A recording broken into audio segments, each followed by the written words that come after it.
what you're looking for. It's me. The old me? It's a style.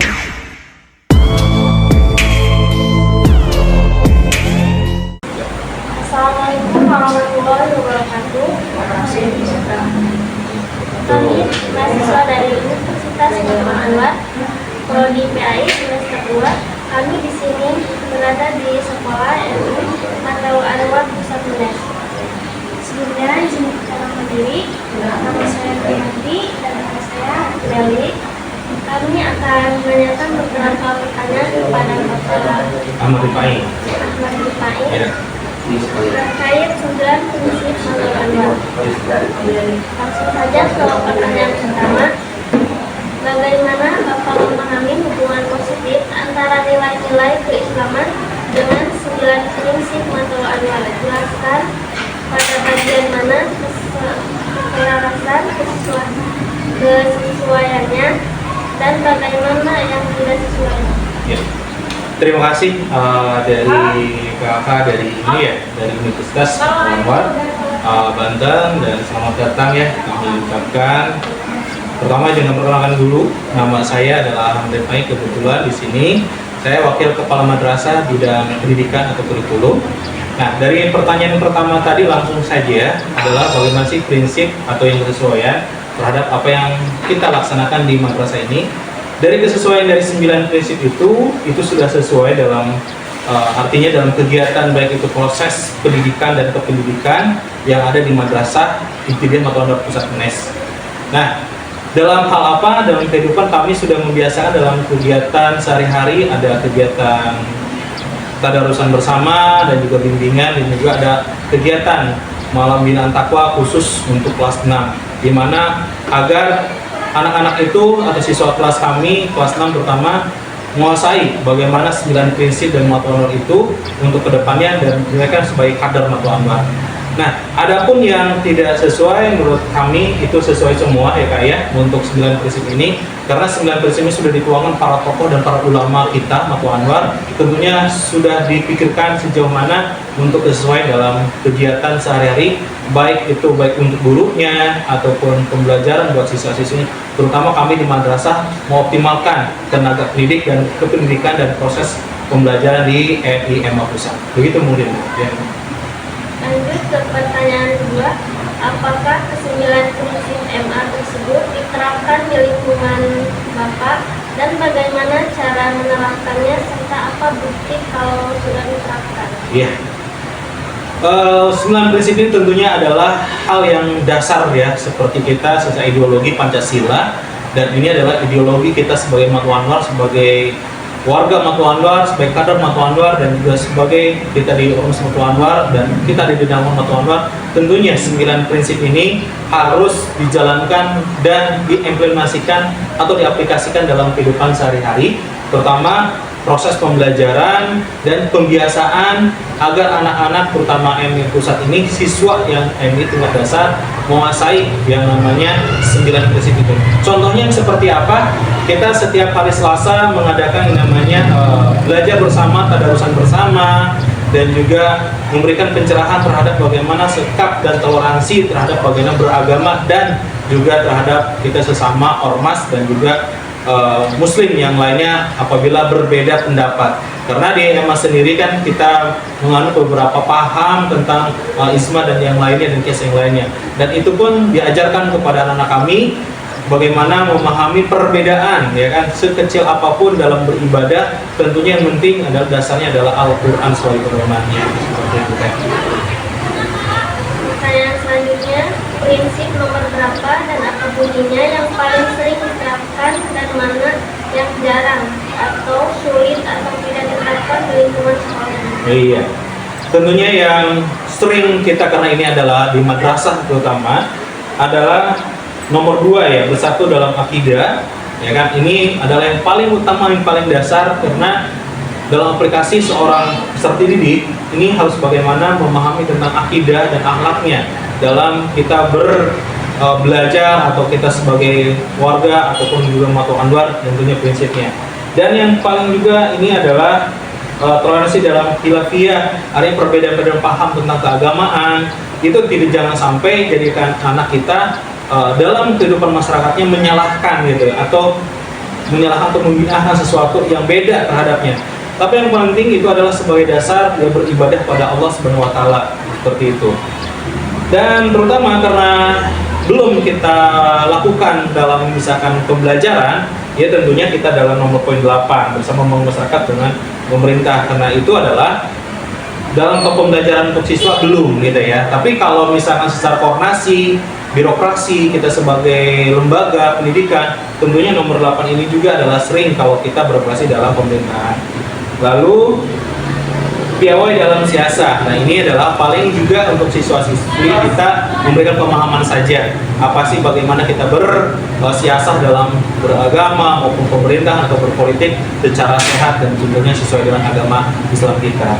Nah, itu paling hanya nomor 7 ya, yang tidak terlalu kita sering lakukan gitu kepada pemahaman buat anak-anak. Tapi secara berorganisasi itu kita sudah lakukan gitu ya. Pertanyaan selanjutnya, jika sulit atau tidak diterapkan, jelaskan alasannya mengapa tidak diterapkan. Oke. Poin yang tadi adalah tentunya terutama dalam poin 7 ya, kenapa sih gitu ya kita sulit atau misalnya belum maksimal, karena ini ranahnya adalah secara organisasi secara keseluruhan. Karena kita dalam lembaga pendidikan ada koordinasi kita ke pihak perguruan nanti ada pengurus daerah, pengurus wilayah, dan juga pengurus besar gitu ya. Karena nomor poin 7 secara organisasi secara keseluruhan. Karena kita dalam lembaga pendidikan ada koordinasi kita ke pihak perguruan nanti ada pengurus daerah, pengurus wilayah, dan juga pengurus besar gitu ya. Karena nomor poin 7 piawai dalam siasat ini adalah tentunya adalah orang-orang yang khusus dalam berpemerintahan, organisasi dalam pemerintahan. Tentunya ini tidak menjadikan konsentrasi atau jadi pusat utama kita dalam proses pembelajaran. Kalau kita berbicara berkaitan dengan pembelajaran ataupun kegiatan bimbingan kepada peserta didik, kepada siswa-siswi kita. Jadi nomor 7 itu seperti itu ya. Kenapa belum kita maksimal? Karena itu adalah ranahnya seperti kegiatan ke ranah birokrasi kepemerintahan. Karena piawai dalam siasat ini adalah secara teknologinya fokus kepada bagaimana kerjasama untuk sebagai dalam segi politik atau kepemerintahan di dunia pemerintahan sekarang. Nah, ini adalah yang paling fokus adalah pengurus perguruan, pengurus daerah, dan paling utama adalah pengurus besar kita, ya kan. Nah, ini tentunya kalau di unit-unit madrasah ini tidak terlalu difokuskan gitu ya. Tapi secara garis besar koordinasi pimpinan kita, kepala madrasah kita, ya itu bisa kita lakukan. Tapi dalam ranah pembelajaran, pihak organisasi hanya memberikan pemahaman saja kepada garis besarnya kepada peserta didik kita gitu teh ya. Untuk nomor 7 yang belum kita maksimalkan. Lanjut, apakah ke-9 prinsip tersebut sudah masuk dalam kurikulum pembelajaran di sekolah ini? Oke. Apakah dari 7 itu sudah masuk, 9 ini sudah masuk? Secara garis besar sudah masuk. Karena kita ada muatan lokal namanya di Rosa Islamiyah atau KMA-an, agar itu di jenjang kelas 5 ya, kelas 5 sampai kelas 6. Dan itu sudah mulai kita kenalkan tentang bagaimana di Rosa dan Islamiyah atau KMA itu sendiri. Agar peserta didik kita itu tahu bahwa Matu Anwar ini adalah ormas Islam yang hebat dan luar biasa. Nah, makanya itu kita sudah memberikan kurikulumnya sudah ada, dan itu sudah disusun langsung oleh terutama kita perguruan Matu Anwar Pusat UNES. Jadi ada muatan lokal namanya KMA-an atau di Rosa Islamiyah. Nah, ini sudah diterapkan oleh kita agar harapannya sebagai kader dari organisasi Matu Anwar kita ini. Begitu kan ya, secara garis besar.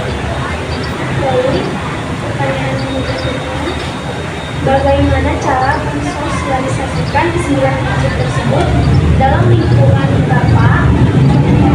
Kan contohnya yang Oke, bagaimana sih 9 prinsip ini kita sosialisasikan ya? Yang pertama adalah dalam kegiatan-kegiatan tentunya ya. Nah, MIMA sendiri ini sering mengadakan kegiatan dengan lingkungan masyarakat sekitar, pertama bagaimana terus juga dengan orang tua komite dalam kegiatannya. Contohnya kita pemaparan prinsip, visi dan misi dan juga program ya, yang untuk mendukung program kita madrasah. Tentunya juga 9 prinsip ini dituangkan dalam pertemuan-pertemuan orang tua, dan juga ada kegiatan kajian atau misalnya kita mengikuti proses kajian dengan keagamaan atau pertemuan yang juga gitu. Itu salah satu program. Dan juga ada binaan tentang siswa-siswi kita yang akhir lulus kelas 6, sosialisasi ke kegiatan masyarakat yang didampingi oleh tentunya oleh gurunya ataupun wali kelasnya dalam kehidupan sehari-hari sosial. Pertama dalam bermasyarakat di sini ya, tentunya dalam berjamaah, kita dalam ibadah, itu dalam kegiatan ada sholat sunnah, ada sholat misalkan kita umum ya, kita yang wajib, kita sudah sering melaksanakan sholat berjamaah di tiap akhir pembelajaran gitu. Jadi itu secara konkretnya. Satu, kita mengadakan pertemuan, mengadakan sosialisasi. Dalam pembelajarannya kita mengadakan kegiatan sholat berjamaah dan juga mengaji tadarus bersama. Ini contohnya dalam kegiatan nomor poin 3 di prinsip 9 prinsip dari matematika ini gitu ya. Yang paling sering itu adalah kegiatan berjamaah dalam ibadah gitu. Nah itu yang konkretnya. Selanjutnya, apa dampak atau hasil yang nyata dari penerapan 9 prinsip tersebut di madrasah? Oke. Dampak positif jelas ya. Dampak positif dari 9 prinsip ini sangat berpengaruh sekali dan sangat dirasakan oleh kami, terutama kami sebagai tenaga pendidik di madrasah ini ya. Sangat berpengaruh. Yang pertama adalah membuat kesadaran dan juga pemahaman bahwa Matul Anwar adalah sebuah organisasi yang hebat dan juga dikemas dalam dakwahnya, dalam bidang pendidikan. Dan kami adalah ujungnya dalam kegiatan ini. Tentunya anak-anak diharapkan ada rasa kepemilikan, loyalitas dan dedikasinya terhadap Matul Anwar dari 9 prinsip ini agar menjadi bekal buat kehidupannya dan juga pandangan atau pedoman dalam melaksanakan mereka bermasyarakat gitu ya. Nah ini positifnya banyak sekali. Kita sangat diakui dalam masyarakat bahwa MIM Pusat ini memiliki suatu dasar dari keagamaannya yang dituangkan dalam 9 prinsip ini dalam kami terjemahkan baik itu visi dan misi kami dalam kegiatan pembelajaran. Nah, ini selalu kami terapkan tadi lagi adalah kegiatan pembiasaan yang diharapkan menjadi sebuah kesadaran tentunya dalam melaksanakan beribadah, dalam misalkan pemahaman perbedaan atau misal contoh aja ada yang umat kunut atau tidak. Nah ini bagaimana nih anaknya menyikapinya? Nah itu adalah perlunya kita dalam pemahaman gitu ya, itu sangat positif. Jadi anak-anak kami itu kalau ada yang beda itu tidak lagi mengucilkan kayak gitu ya, atau membeda-bedakan ada yang memakai atau tidak, dalam khususnya aja yang memakai doa kunut dalam subuh. Nah itu salah satu kecilnya saja ya kan, dan itu anak-anak kami udah paham, oh ini ada yang pakai, ada yang enggak. Bahkan di kelas sendiri ada yang kami sholat berjamaah gitu ya, ada yang memakai doa iftitah dan yang lainnya ada yang enggak. Nah itu adalah salah satu perbedaan yang menurut menjadi kekayaan. Dan itulah menjadi salah satu positif, jadi kami kebiasaan dan menjadi kesadaran bahwa perbedaan itu belum tentu menjadi sebuah kesalahan.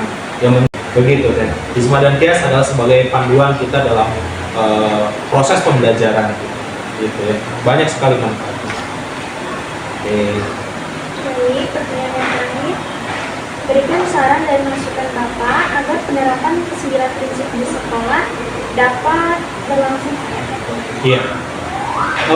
Saran tentunya kami sebagai tenaga pendidik di MIO Pusat ini berharap terus, terutama yang punya pemangku kebijakan, terutama dari pengurus-pengurus besar ataupun misalkan dari keguruan, pengurus wilayah, pengurus daerah, terus mengupgrade bagaimana muatan-muatan lokal dalam keagamaan menjadi muatan yang wajib di madrasah-madrasah agar terus diupgrade sesuai dengan perkembangan zaman. Terutama 9 prinsip ini agar terus diteladani dan dipahami oleh peserta didik kita khususnya ada di Matul Anwar.